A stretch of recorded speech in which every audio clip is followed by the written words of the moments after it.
Hey gorgeous people, I hope you're having a fantastic Friday and jumping in with today's topic, which is really about how to stop and rest. I find so many women really struggle with this, and probably men as well. It's just I talk to more women than men, and of course I'm a woman myself, so I've got that perspective. And it's one of the things that really can be tricky. And if you are one of those people that you wake up every day and you have this crazy to-do list, you put on there far too many things. You've got, hey, Caro, I think. Sorry, I can't pronounce that properly. Lovely to have you on. This is one of those things, particularly when you're striving, when you feel like you're so overwhelmed with so much to do and you just don't stop to give yourself any time to rest or any time to take time out for yourself as well. Hey Christy, great to have you on. Hey Ricky, lovely to have you on, darling. So this is something that, like I said, a lot of women really struggle with, and quite often will end up feeling really overwhelmed, really exhausted, and even possibly burnt out. There's a lot of adrenal fatigue issues that come from this, and just feeling angry and resentful and feeling like you're living in this space of feeling obligated, that you've got way too much to do, or you've got to do all of these things to tick all the boxes, to get it all right, to do all of those types of stuff. Hey Naomi, lovely to have you on, darling. So one of the ways that we can really start to flip this is by understanding what's actually driving this underneath. And I wrote a blog post a couple of weeks ago, and it's really the more that I've had more conversations with like a lot of my clients and just people day to day as well, I noticed that this really plays out for them and they really resonate with it a lot. And there's three beliefs that I really feel is heavily indoctrinated by society, particularly towards women. Men will probably identify with this on some level as well, but I really feel like we're kind of like raised with this as our subconscious imprint, and it's my worth is based upon how much I do each day. The second one is my worth is based on how pretty and thin I am, or how, fit, or how, my figure looks, or, whatever version that is. And then the last one is my worth is based on how much I do for others. Now, when any of those three beliefs are kind of playing out and we've attached our worth to something that we believe needs to be done, you will feel extremely agitated if you don't feel that you can actually achieve that or get that done. So if you are totally like an A-type personality, you're an overachiever, you write down this massive to-do list every single day and you find that you never get through it, then you find yourself beating up on yourself. Then you find yourself being really critical of yourself as well. Hey Louisa, great to have you on. It's one of those really big challenges where when we've attached our worth to anything, or our sense of worthiness, then we can be very harsh on ourselves. And what it does is it sets us up in this paradigm where it's like you can't stop you until it's all done. Which, can be resourceful on some levels, like particularly if I know for me, when I first became a single mum, there was a lot I needed to take care of because I'd neglected quite a few areas. So sometimes we've got to get out of balance to literally get back into some form of balance. And when the pendulum's been one way for a long time, sometimes it's got to come back the other way as well. But when it's coming from this energy, hey Pam, great to have you on, honey. Hey Vicky, hey Nat. When the energy's coming from this real push energy of, because our worth is attached to it, so therefore and so much of this is unconscious. It's not like you sit there and go, oh well, I'm not worthy today if I don't get that done. It's this deeper underlying agitated kind of feeling that can kind of play out for people as well.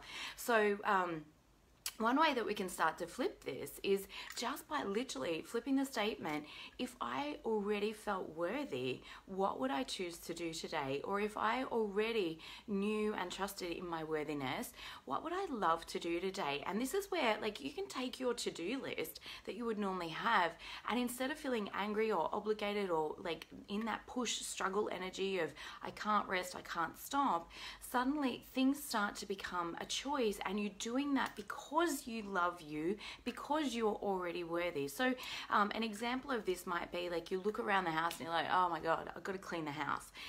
So that goes down on the to-do list. Then you're like pushing yourself, then you've like got to get that done, because if you don't have the tidy house, then you're not perfect, then you're not enough, then you won't be loved. And again, all of this is playing out at a really deep unconscious level. It's not something that you would probably normally consciously think unless you've done a lot of introspective work, a lot of reflective work, and kind of seen some of the deeper patterns that are playing out for you. Now, how we can actually flip that is by saying, oh my God, because I love me, I love being in a beautiful environment, or I love being in an environment that feels wonderful to me. And so now I can actually choose to do these things. Or, you know, what's a little bit more of a priority? It might be taking a walk out in nature, or it could be taking some time to rest. But it will bring you back to this place of choice where you're not feeling that you have to do it, or that you need to do it, or that you should do it, or that you must do it. But you're actually coming from this beautiful place of, oh my God, because I value me, because I value what's really important to me, and that might be having a beautiful environment.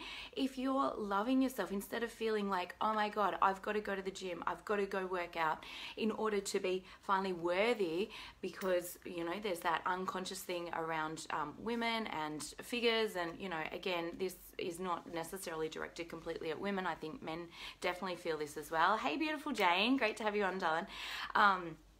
This is one of those things that actually, again, like if you feel like you have to do that in order to be worthy, there's gonna be there's going to be anger and resentment attached to that. There's gonna be this push of, I have to do this particular thing, whereas it's like, oh my God, because I love me, I choose to take amazing care of my body. Because I love me, I choose to put in foods that support my life force and support my energy so I can feel amazing every day. Because I love me, I choose to do these things. So it's a real, like, you may find doing this, you don't actually shift behavior so much, just the energy and who you're being when you do those things will literally change everything. And this actually, when we're coming from that energy of loving ourselves, already feeling worthy, it comes from the heart. That's why I keep touching the heart, because it comes from the heart energy. When we're living with our heart open wide, your energy will flow much more. You won't feel as exhausted. It is so exhausting to be in that push energy, that struggle energy, that have to, need to, should, obligated. And the anger creates so much stuff going on in our lower three chakras, which means that we're sitting there in this survival mechanism with so much energy going into that. It takes tremendous energy to keep our heart closed. And so as we're actually moving into this, and then you can come again, because you love me. If I already loved me, if I already felt worthy, what would I choose today? That's a great question to journal on. And you can kind of come back to, wow, yeah, when I do these things for myself, or when I feel organized, or when I feel like I've taken care of my body, or I've taken care of my family, I'm doing it because I'm already worthy, I'm already loving myself, and this is who I choose to be. And now I get to express myself from that place, rather than feeling I've got to do all of these things in order to tick the boxes, in order to finally be enough, so that then I can be worthy. So I truly hope that that's been helpful for you, flipping that paradigm from I have to, I need to, I should. When these beliefs are playing out, so this worthiness being attached to things that you feel like you need to do, you will not give yourself permission to rest and stop. I can promise you, because you'll feel so agitated. There'll be guilt, or there'll be shame, or there'll be other stuff kind of playing out there underneath. And quite often you'll be like, I don't know why I always feel guilty if I'm not taking care of others, or I don't know why I always feel guilty if I'm not doing stuff. It's been something that's been a real paradigm shift for me over the last month or two, since going to, hey Jen, great to have you on, hey Leanne, since going to Joe Dispenza's workshop, and just really coming back to that place of just sitting and being in that surrender mode, which is not always easy. It's quite difficult, simply because there's a lot of stuff generally that can kind of come up and start to permeate. And it could be another reason why, if you do find it hard to actually stop and rest, it could be because when that happens, we're actually giving ourselves space and time to reflect on things, and there may be things that you know that need to be addressed, but you're actually not wanting to look at as well. And I know that feeling.